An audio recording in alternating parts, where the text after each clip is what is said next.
in exchange of them. Then Muhammad asked Omar, what do you think we should do? Omar said, well, I have a different opinion. Knowing Omar is he's always aggressive, so it was obvious he will do that. And he said, well, I have some people that I want to kill, and they are my family members. They are relatives, but I want to kill them, and you can give each one of us some of his relatives to kill them. So the prophet thought about it, and he was like, I have a problem. Two of them, they have opposing views. I want the money, but I don't want Omar to be upset.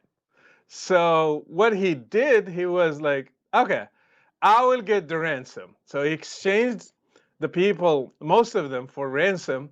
And then next day he was crying. And when Omar said, what are you crying for? He said, well, Allah was not happy. And he revealed a verse to me, which the verse we read, 867, he said, Allah sided with you, Omar. You were right from the beginning, but I was wrong with Abu Bakr. Now we are just crying. After we took all the money, after we exchanged everything, it seems that Allah waited until the whole film ended, the whole movie ended. Then he intervened. My question will be like, where were you, Allah? You watched the whole thing.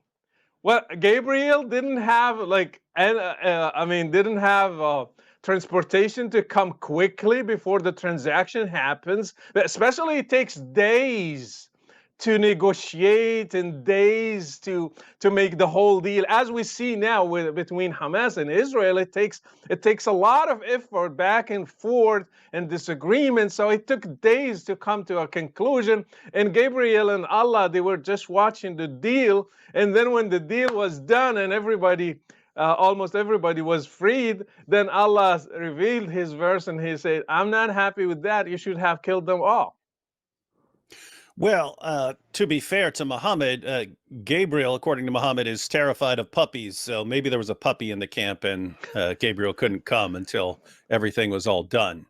Probably. Maybe something like that. Okay, so we've got Hamas. Hamas did exactly what the Quran says they're supposed to do. Is this all we have in Islam on captives and hostages?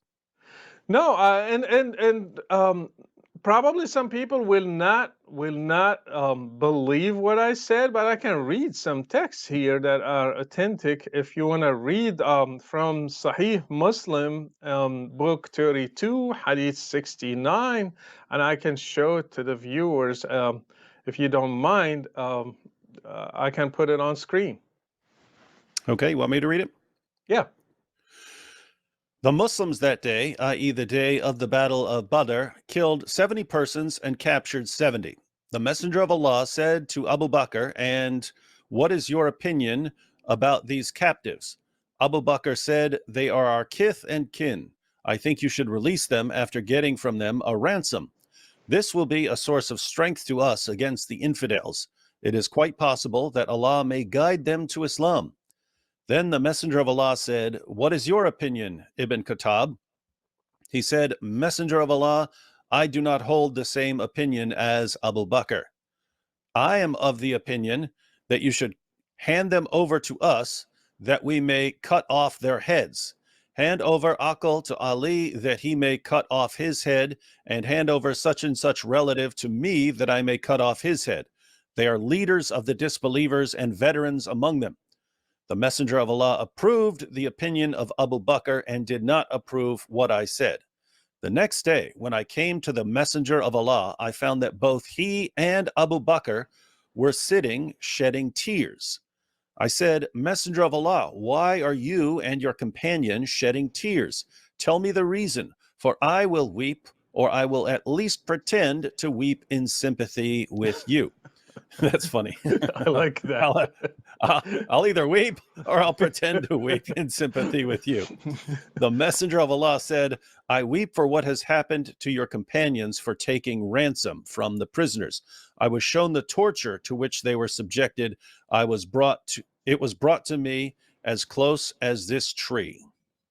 I mean, There you go, and I can show also like the references. So in case somebody want to go and check it, because we're not making this stuff up.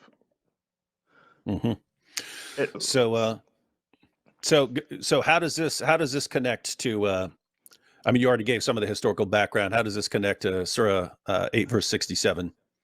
well, it connects to it because Allah was used in this case. That Allah is bloodthirsty. He wanted more people to be killed. Muhammad was a little bit more merciful than Allah,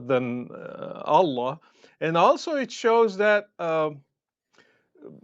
Hamas, they had this in mind. There is no way you can be a terrorist or somebody who studied the Quran, memorized it. There is no way this will not come to your mind during the day of October 7th, especially they read the Quran before the start. They had a chance, they were saying Allahu Akbar. Everything around it is religious. So they are bringing that historical background to the battle, and they are believing if they die, they are like the Muslims who died during that day, and if they get some spoils of war, they are going to do the same thing like Muhammad. There is a story on that same battle. There were two guys. They were captives, but they were not exchanged for ransom. We had a guy, his name is Uqba ibn Abi Mu'ayt. I can show the name so people will know how to look them up on Google or something, because the names are in Arabic. There's Uqba ibn Abi Mu'ayt, and there is another Ibn al-Harith. These two guys, Muhammad took them. I mean, according to war ethics among Arabs before Islam, if somebody doesn't have a sword, he lost his sword or he surrendered, you are not allowed to kill him. That's it. You should just deal with him as a prisoner of war. These guys, they were taken as prisoners. They didn't have any swords, but Muhammad didn't want them to stay alive, so he gave them to Ali to kill both of them.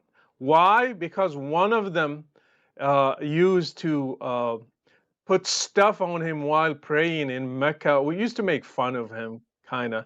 And then the other one, another Ibn al-Harith, because he was a traveler. He knows the stories Hmm. of Christians and Jews and the Greeks and every other civilization. So when he heard Muhammad saying them, he was laughing and he was like, "That's all what you can do?